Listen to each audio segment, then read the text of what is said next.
আর একটা আয়াতের কথা বলি, সূরা মুহাম্মাদের ভিতরে আমাদের নবীর নামে একটা সূরা, রবিউল আউয়াল মাস না, রবিউল আউয়াল মাসে আমাদের নবীর নামে একটা সূরা আছে, কোরআনের 47 নম্বর সূরা, নবীর নামের সূরা। আমাদের নবীর নামের সূরা কয় নম্বর গেছে?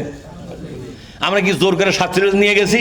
না, নবী নিজেই নিজের নামের সূরাটা 47 রেখে বলেছেন আমার নামের সূরাটা 47 নম্বরেই থাকবে।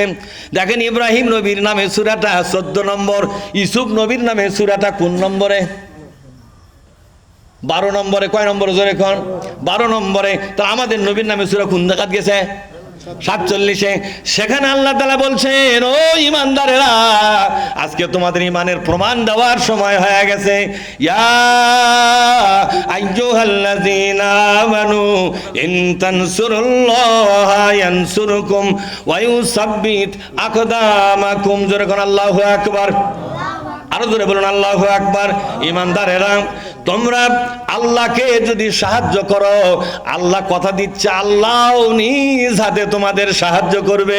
বান্দা অবাক হয়ে গেল, আল্লাহ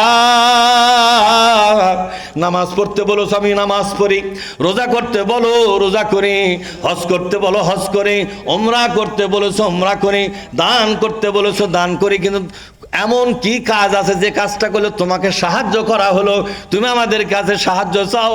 তুমি তো মহান সর্বশক্তিমান আমার আল্লাহ। এবার আল্লাহ বলছেন, বান্দারে, ইসলামটাকে বিজয়ী করার দায়িত্ব আমারই ছিল। কথা ঠিক না? ইন্না আলাইনা লাল হুদা, বলেন ইন্না আলাইনা লাল হুদা ওয়া ইন্না লানা লাল আখিরাতা ওয়াল উলা। ইসলামটাকে বিজয়ী করার দায়িত্ব ছিল আমার, কিন্তু আমি এটা করব না। ইসলাম বিজয়ী করেছি ফেরেশতাদের ভিতরে, ওরা একটাও জান্নাতে যাবে না। ইসলাম বিজয়ী করেছি মানুষ ছাড়া জিন ছাড়া সব সৃষ্টি জগতের ভিতরে, ওরা জান্নাতে যাবে না। পোকামাকড় মাছ পশু পাখি যারা দুনিয়াতে আছে আকাশে আছে সবার উপরে আমি নিজের দায়িত্বে ইসলাম বিজয়ী করেছি। আমি যে আমলটা করি সে আমলের দাম অন্য কেউ পাবে না, কিন্তু তোমরা মানুষ আমার এই কাজটা তোমাদেরকে দিয়ে দেবো, কেননা এই কাজটা করতে পারলে আমি আল্লাহ তোমাদের সাহায্য দিয়া দুনিয়ায় বিজয় দেব, পরকালে তোমাদেরকে বিজয়ী বীর হিসেবে জান্নাত দিয়ে দিব। কাজটা হলো কি, তোমরা আমার ইসলামকে কায়েমের জন্য দায়িত্ব নিয়ে নাও। এই কাজটা ছিল আমার, কিন্তু আমি করব না, তোমাদেরকে দিলাম। বলেন নিবেন কিনা? জোরে কোন নিবেন কিনা এই দায়িত্ব? আল্লাহ বলছে ইসলামটাকে রাষ্ট্রীয়ভাবে কায়েম করার দায়িত্ব ছিল কার? জোরে কোন না কার? কিন্তু দায়িত্ব আল্লাহ নিজে না নিয়ে কাকে দিচ্ছে? আপনাদেরকে দিচ্ছে। তাই বলছে, তোমরা যদি আমাকে সাহায্য করো, তোমরা যদি আমাকে সহযোগিতা করো, ইয়ানসুরুকুম, আল্লাহ তোমাদের সাহায্য করবে, ওয়া ইউসাব্বিত আকদামাকুম, আর তোমাদের কদমগুলোকে মজবুত করে দিয়া ঈমান নিয়া মৃত্যু পর্যন্ত টিকে থাকার তৌফিক দিবেন কে?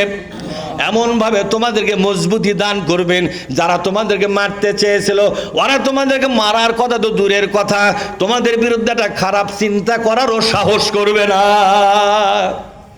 এরকম মজবুতি আমি দিব, কথা দিলাম। বলেন তো আল্লাহ কথা দিয়ে কথা রক্ষা করে কি করে না? রক্ষা করে।